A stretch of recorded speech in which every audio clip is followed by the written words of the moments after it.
하나님의 말씀 우리 함께 읽도록 하겠습니다. 누가복음 19장 1절에서 10절까지 하나님의 말씀을 교독 한번 해보겠습니다. 제가 1절 시작합니다. 예수께서 여리고로 들어가 지나가시더라.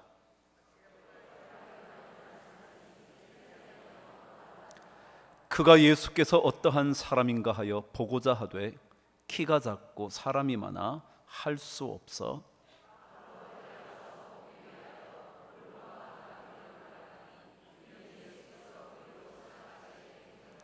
예수께서 그곳에 이르사 쳐다보시고 이르시되 삭개오야 속히 내려오라. 내가 오늘 네 집에 유하여야 하겠다 하시니 무사람이 보고 수군거려 이르되 저가 죄인의 집에 유하러 들어갔도다 하더라.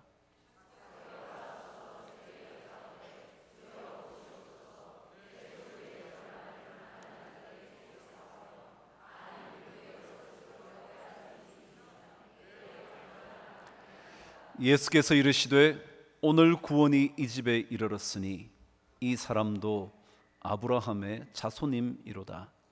인자가 온 것은 잃어버린 자를 찾아 구원하려 함이니라. 아멘.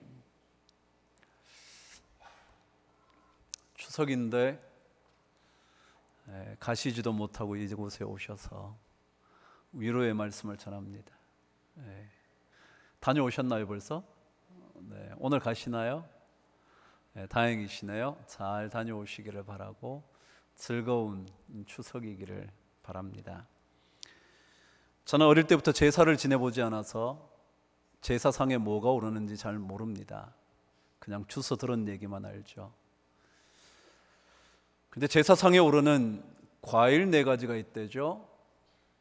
그것이 조율이시라 그런답니다. 조자는 대추조자고요, 율자는 밤율자입니다.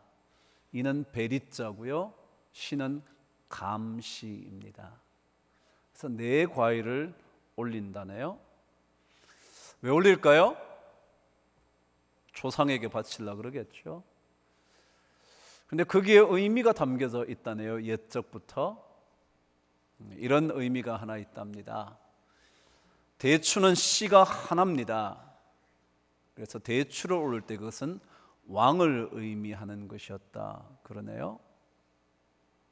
그 다음에 밤이 올라가는데 밤은 쪼개면 그 안에 새 알이 들어 있습니다. 그것을 가리켜 삼정성이라 그러죠. 영의정, 좌의정, 우의정이요. 그 다음 뭐가 올라간다고요? 배요. 배는 씨가 몇 개냐면 6개랍니다. 그래서 그것을 육판서, 형조, 이조 뭐 그런 판서들 있잖아요. 감은 씨가 8개라네요. 그래서 팔도 관찰사 그럴 때 8개가 올라간답니다. 그걸 보면서 대추를 올리며 왕이 하나여야지 그런 생각을 했을지 모르겠습니다. 저 혼자도 생각해 보네요. 신앙이라는 것은 주님 한 분밖에 없어야지 그런 생각이 들어요. 씨가 하나인 대추이든지 새 톨이 들어있는 밤이든지 6개의 씨앗이든지 8개의 씨앗이 들어있든지 간에 중요한 것은 하나의 씨 아니겠습니까? 명절인데도 이 자리에 오신 성도님들에게 그래도 떠날 수 없는 한 분이 계시다면 그분이 계시겠죠. 그분께서 오늘 우리 모든 성도들에게 은혜를 주시기를 바랍니다. 해밍웨이가 작가가 되려면 꼭 이 사람의 글을 읽어야 하고 그의 글을 통하여 글쓰기를 배워야 한다고 말한 소설가 한 사람이 있었습니다. 그 사람의 이름이 모파상이라는 사람입니다. 한번 들어보셨죠? 모파상이라는 사람의 비갯덩어리, 그 유명한 장편 여자의 일생, 그런 소설 들어보실 겁니다. 그 중에 아주 짧은 단편 하나가 있는데 이분은 주로 단편을 많이 썼어요. 300여 편을 썼다니 대단한 분이죠. 근데 그 중에 목걸이라는 아주 짧은 단편 하나가 있습니다. 한 여인이 있었는데 그 여인은 어여쁜 모습을 가지고 태어났습니다. 그러나 그리 좋은 집안의 자제가 아니라 아주 하급 삶을 사는 사람의 자녀라 그리 좋은 혼사감이 생길 리가 없었습니다. 19세기였으니. 그래서 그녀가 아리따운 외모를 가졌지만 결국은 말단 공무원에 불과한 한 남자를 만나 결혼을 합니다. 그런데 그녀는 늘 호화스러운 삶을 꿈꾸는 겁니다. 더 화려한 인생을 살고 싶은 꿈을 늘 가지고 있습니다. 아리따운 얼굴이니 그런 생각을 할 만도 했겠죠. 그런데 말단 공무원을 만나 사는 삶이 화려하기나 했겠습니까? 그녀의 욕망을 채워줄 수나 있었겠습니까? 남편이 아내가 끓여온 숲을 바라보며 야, 너무 맛있어. 당신 역시 솜씨 좋아 라고 말함에도 불구하고 그녀는 그 칭찬의 이야기를 들으며 왕궁 같은 집의 식탁에 놓여있는 멋진 그릇에 담겨있는 수프를 생각할 정도였으니 그녀의 삶이 만족스럽지 못했을 거고요, 행복하지 못했을 겁니다. 그런데 어느 날 남편이 카드 한 장을 들고 오면서 그녀에게 내밀며 자랑스럽게 말했습니다. 당신 우리 파티에 초청받았어. 문부성 장관이 1월 8일 날 파티를 하는 그 자리에 우리를 초대했다고. 말단 공무원인 그에게는 그럴 기회가 주어질 가능성이 별로 없었는데 그가 선택되어 초청장을 받아와 아내에게 내밉니다. 기뻐할 것이라고 생각했던 그 아내가 받자마자 하는 이야기, 가서 멋지게 차려입어야 할 텐데 멋진 드레스 한복 없으니 내가 어찌 그 파티에 가겠냐고, 멋진 옷을 가진 다른 여인에게나 주라고. 그 말을 들은 남편의 마음이 아파 어떻게 하면 되겠냐고, 당신 그러면 옷 한 벌 맞추면 어떻겠냐고 그에게 있던 모든 돈을 긁어내어 그녀가 옷 한 벌 할 수 있도록 만들어 줍니다. 400프랑이나 되는 돈을 들여. 드디어 옷이 거의 다 만들어지는데 아내가 또 말합니다. 나 아무래도 그 파티에 갈 수가 없을 것 같다고. 멋진 옷만 있으면 뭐하냐고. 장신구 하나 없는데. 그러나 장신구는 너무 비싸 구할 길이 없습니다. 가긴 가야겠고요. 그러다가 그녀가 그럼 자기 친구에게 하나 빌려오겠다고 가서 꽤나 부유한 여자친구에게 가서 좋은 목걸이 하나를, 다이아몬드 목걸이 하나를 빌려오죠. 그래서 그녀가 맞춘 옷을 입고 비싼 다이아몬드 목걸이를 걸고 거울을 쳐다보며 행복해합니다. 그리고 마침내 파티에 가죠. 원래 아름다운 여인이었으니 멋진 드레스를 입었죠. 그리고 좋은 값비싼 다이아몬드 목걸이를 걸었으니 다른 어떤 여인들보다 빛나는 여인이 되어 그날 밤 파티에는 많은 남자들이 그녀와 함께 춤을 추고 싶어 했습니다. 그러면서 시간을 보낸 지 수시간이 지나 어느새 새벽이 되어 드디어 파티가 끝이 납니다. 집으로 되돌아옵니다. 화려했던 파티는 끝이 나고 보잘것없는 집안으로 되돌아와 그녀가 거울을 쳐다봅니다. 화려했던 파티를 생각하면서 그러다가 깜짝 놀랍니다. 그녀의 목에 걸려 있어야 할 목걸이가 사라진 겁니다. 너무 놀라서 당신 목걸이가 없어졌다고 찾아보라고 아무리 뒤져봐도 찾을 길이 없습니다. 남편 보고 이제껏 왔던 길을 가보라고 다 가서 찾았지만 찾을 수가 없습니다. 친구에게 그 값비싼 다이아몬드를 갚아줘야 하는데 어떡하지? 어쩔 수 없이 그녀가 보석상을 돌아다니며 그 보석과 가장 비싼 것을 찾아냅니다. 찾아내어 값을 물었더니 36,000프랑. 집을 팔고 다 정리를 해보니까 18,000프랑. 그래서 그때부터 나머지 18,000을 갚기 위하여 그녀는 10년 동안 고생을 합니다. 어느새 머리는 반백이 되었고 얼굴은 흉측해질 정도로 일그러져 버렸습니다. 어느 날 자신에게 보석을 빌려준 그 친구를 만났는데 그 여인은 여전히 부유한 집안이라 아직까지도 자태가 고운 여인이었는데 자기는 너무 비참하게 된 겁니다. 그렇긴 하지만 그 친구에게 자기가 너에게 빌린 보석을 갚기 위하여 어떻게 했는지 자초지종을 설명을 합니다. 10년 동안 내가 이렇게 고생하면서 이제는 다 갚았다고. 그랬더니 그 친구가 이렇게 말을 하는 겁니다. 아니 어쩌면 좋니? 나에게 되돌려줄 그 목걸이를 위하여 10년이라는 세월을 보냈다고? 어쩌면 좋아. 그 목걸이 가짜였는데 단 50프랑밖에 하지 않는 것이었는데 라고 말하면서 소설은 끝이 납니다. 여러분, 우리 인생 이런 것 아닐까요?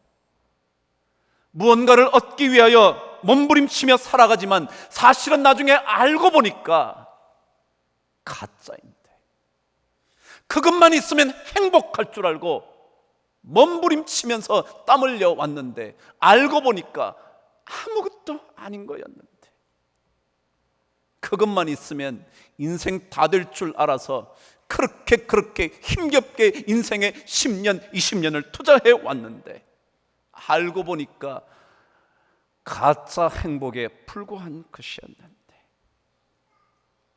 화려해 보이지만 눈부시게 빛나 보이지만 사실은 가짜인 것에 불과한 것을 위하여 우리가 혹시라도 목매달며 살고 있지는 않은지, 그것을 위하여 숨을 헐떡이며 억울해하며 눈물을 쏟으며 달려가고 있는 것은 아닐지 모르겠습니다. 아마도 삭개오도 그런 인생을 살았을 것 같습니다. 돈을 벌어서 누구에게도 무시받지 않을 수 있을 만큼 벌어야지 라고 달려왔던 길이었을 겁니다. 돈을 벌고 또 벌어 어느새 그 정도 자리까지 갔으니 이제는 괜찮을 것이라고 생각했을 것입니다. 그런데 와보니까 아닌 겁니다. 달려와 보니까 행복하지 않았던 겁니다. 만족한 인생만이 그를 기다리고 있는 것은 아니었습니다. 진짜 눈 뜨고 보니까 그것이 하룻밤의 꿈에 불과했을 겁니다. 정말 눈 뜨고 나니까, 무언가 생각이 들고 나니까 그것 전부 다 가짜였던 사실을 알게 됐을 겁니다. 가짜 목걸이를 목에 걸기 위하여 우리는 그런 인생을 살아왔을 겁니다.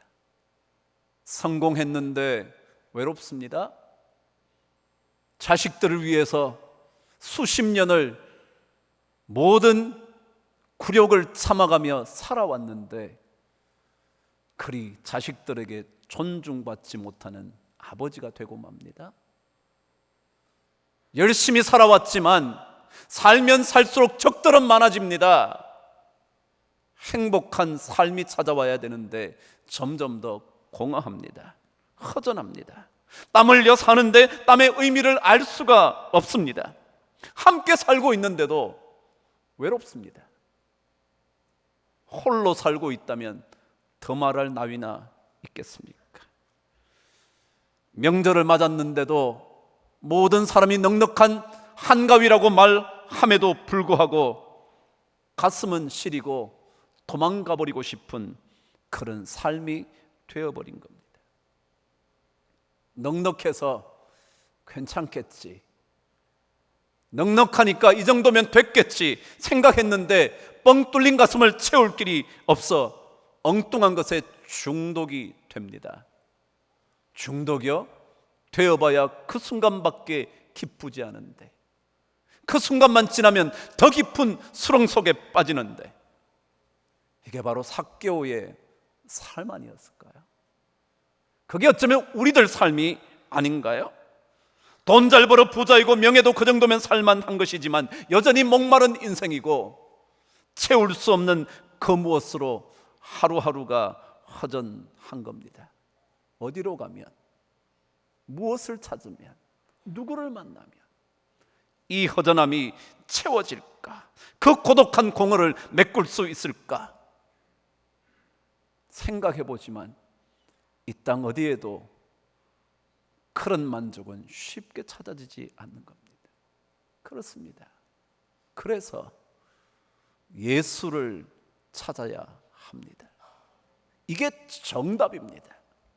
이 땅에 수많은 오답들이 고개를 내밀 때마다 덥석 잡아 그것이 정답이 되리라 살아봤지만 해결할 수 없는 오답이었음을 우리는 자꾸만 발견합니다. 왜냐하면 예수를 만나지 않고는 절대로 만족은 없기 때문에 그렇습니다. 그래서 오늘 성경은 이 예수는 어떤 분인지에 대하여 가르쳐주고 있는 겁니다. 오늘 저와 함께 10절을 읽겠습니다. 시작. 인자가 온 것은 잃어버린 자를 찾아 구원하려 함이니라. 왜 우리가 예수를 찾아야 되느냐면 그분은 우리를 찾으시는 분이시고 찾아서 우리를 건져주시는 분이기 때문에 그렇다는 것입니다. 영원한 생명은 물론이고 우리로 하여금 고독으로부터, 허전함으로부터, 외로움으로부터, 공허함으로부터 건져주시는 분이기 때문에 그렇습니다. 주님이 왜 이 땅에 오셨다고요? 삭개오처럼 살아가는 잃어버린 사람을 위하여, 아니 잊혀져버린 사람을 위하여, 아니 버림받고 사는 인생을 살고 있는 그 누군가를 위하여, 잘 산 것 같지만 아무도 찾아주는 이 없는 그 사람을 위하여 그분은 오셔서 건져주시는 분이시라는 겁니다. 주님은 찾으시는, 그리고 찾아 건져주시는 주님이십니다. 아무도 알아주지 않는, 잘 될수록 더 많은 사람이 떠나가 버리는 외롭고도 고통스러운, 아니 어쩌면 아무도 찾을 이유가 없는 보잘것없는 그 사람을 찾아 건져주시는 분이 예수 그리스도 그분이십니다. 돼지가 먹는 쥐염 열매로 배를 채우려고 했지만 아무도 그에게 그 열매조차 주지 않는 그 탕자를 찾으시는 주님이십니다. 아니 자기 자신조차 나는 아버지의 자식이라 불릴 수 없지, 자기 스스로 자기 자신을 포기해버린 그 사람을 찾아오시는 분이 주님이십니다. 스스로 포기한 인생을 찾으시기 위하여 그분은 오늘 밤도 지새고 계시는 분이십니다. 우리가 부르는 부모님의 은혜라는 노래 가사처럼 그분도 문 기대어 기다리시는 분이 바로 주님이십니다. 그래서 우리는 그분을 만나야 합니다. 정말 그분을 진짜 찾아야 합니다. 그렇지 않고는 아무리 채워도 채울 수 없는 그 공허함을 우리는 해결할 수가 없습니다. 그분을 만나야 내 자신의 인생까지 포기하고 싶은 마음들이 구원을 받습니다. 주님을 만나야 나 같은 존재가 소생됩니다. 돈 벌면 될 줄 아는 인생의 진짜 의미가 무엇인지를 깨닫게 되고 살아가는 것이 진짜 기쁨이 되는 것을 알게 되는 겁니다. 영국의 최고의 시인이라 불리는 사람이 T.S. 엘리엇입니다. 황무지라는 시인 들어보셨죠? 4월은 잔인한 달이라고 외쳤던 그 시인이요. 아마도 그를 가리켜 금세기의 최고의 시인이라고 말하죠. 근데 그는 사실 어릴 때부터 부모님과 가족들의 영적인 영향력 아래서 자라납니다.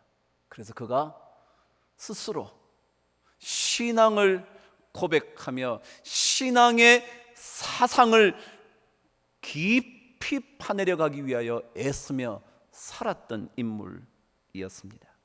그가 56세에 시집 한 권을 내었는데 제목이 사중주라는 시집이었답니다. 근데 그 시에는 그의 신앙의 고백이 구절구절마다 강렬하게 담겨져 있는 것이었습니다. 제가 그 중에 한 부분을 읽어드릴 테니까 들어보시죠. 나는 나의 영혼에게 이렇게 말했다. 조용히 기다려라. 그리고 희망 없이 기다려라. 왜냐하면 그 희망은 그릇된 것에 대한 희망일 뿐이기 때문이다. 그렇죠? 바로 이 얘기였죠.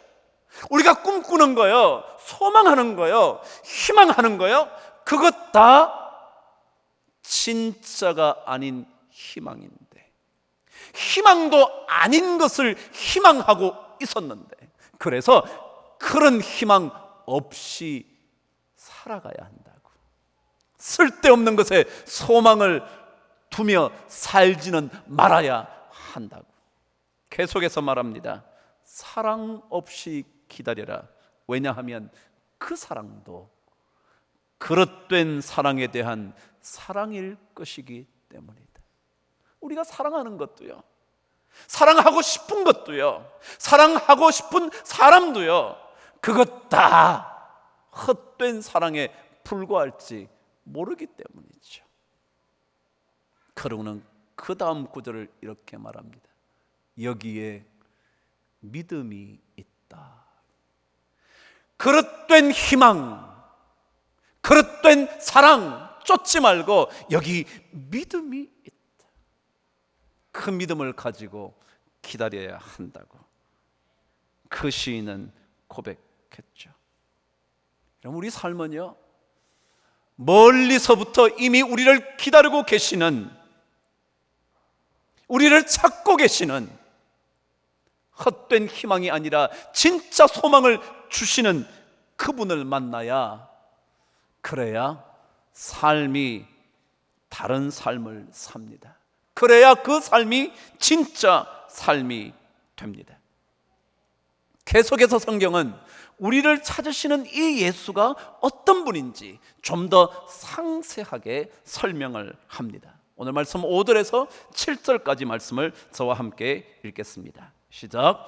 예수께서 그곳에 이르사 쳐다보시고 이르시되 삭개오야 속히 내려오라. 내가 오늘 내 집에 유하여야 하겠다 하시니 급히 내려와 즐거워하며 영접하거늘 무사람이 보고 수군거려 이르되 저가 죄인의 집에 유하러 들어갔도다 하더라.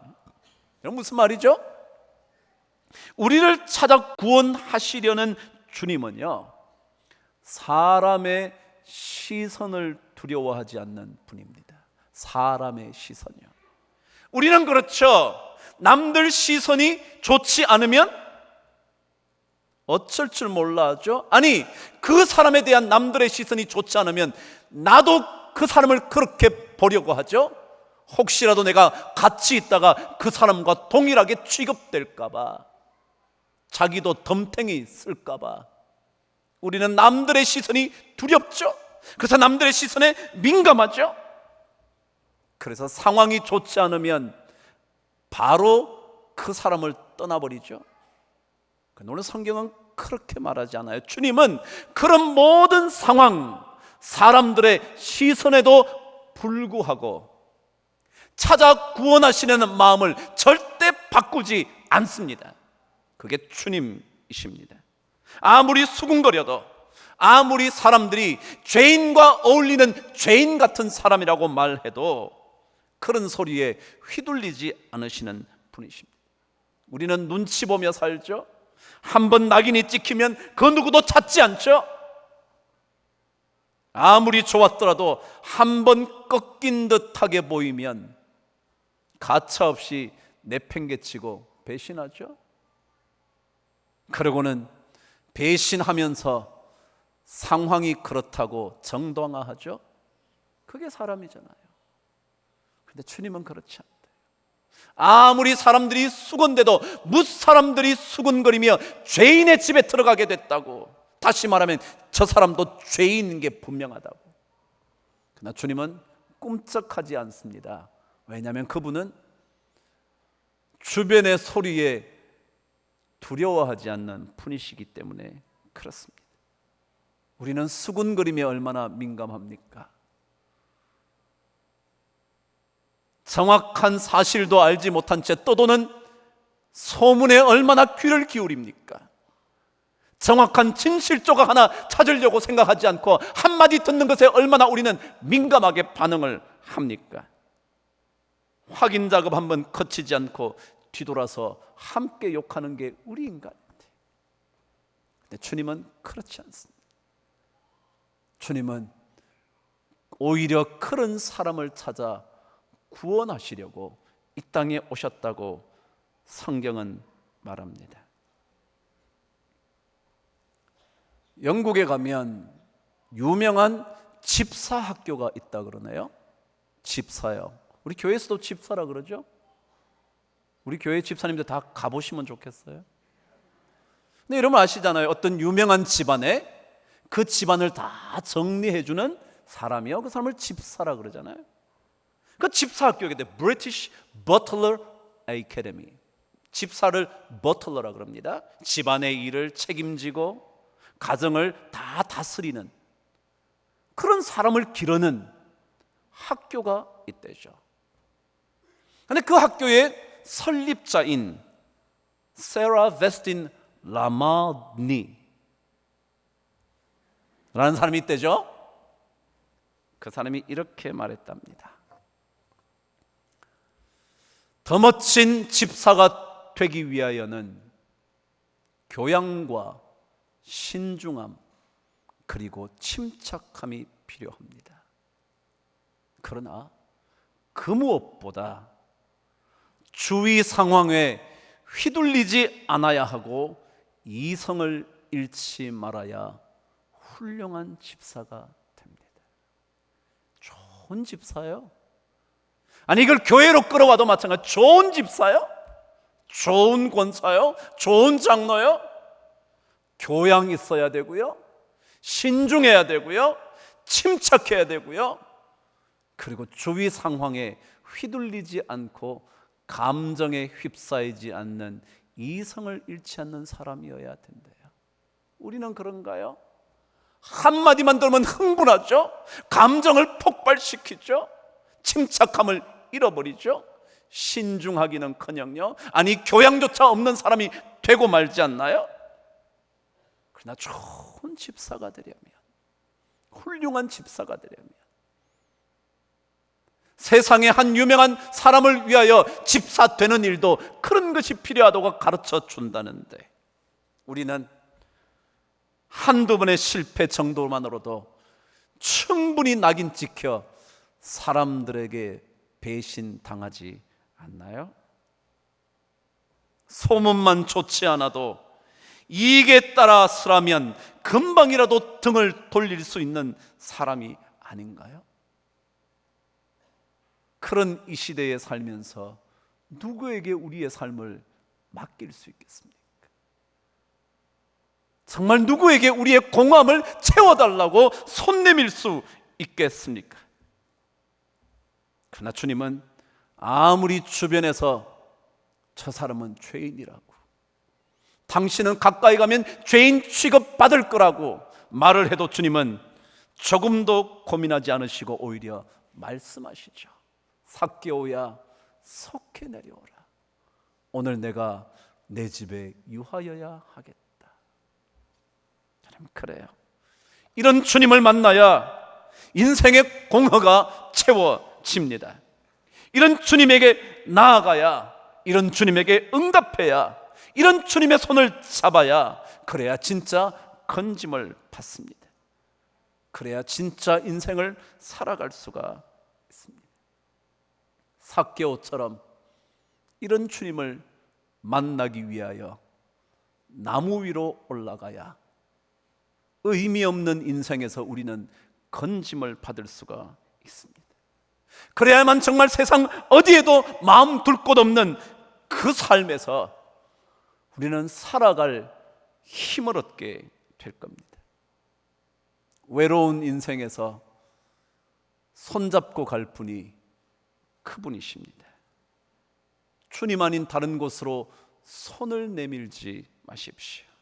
우리가 삭개오처럼 주님만 보기 위하여, 주님만 만나기 위하여 나무 위로 올라가고 주님만 얻기 위하여 앞으로 달려가야만, 그래서 그곳에서 주님의 얼굴을 마주쳐야만, 그래서 주님의 눈 속에 내가 들어가야만, 그래야 그때부터 내 인생의 공허함은 채워지는 겁니다. 그것이 구원입니다. 나 혼자 사는 인생은 진짜 인생에 불과합니다. 그러나 주님을 만난 인생은 인생만이 아니라 또 다른 차원의 새로운 인생이 시작됩니다. 그런 인생을 우리 살아야 되지 않겠습니까? 삭개오처럼 진짜 공허함과 무의미를 해결시킬 수 있는 그런 인생이 되기 위하여 삭개오처럼 주님을 찾아가야 되지 않겠습니까? 그게 우리 신앙입니다. 여기 신앙이 있다고, 여기 다르게 살 수 있는 믿음이 있다고 말하는 그 인생의 주인공이 우리 모든 성도들 되시기를 주의 이름으로 축원합니다. 기도하겠습니다. 하나님 아버지, 살긴 살지만 허무합니다. 잘 사는 것 같은데 왠지 채울 수 없는 것들이 많습니다. 하나님 아버지, 삭개오처럼 주님을 만나기 위하여 나무 위로 오를 수 있게 하여 주셔서, 그곳에서 주님 보게 하여 주셔서 내 삶의 새로운 전환기를 만나게 하여 주시옵소서. 예수님 이름으로 기도합니다.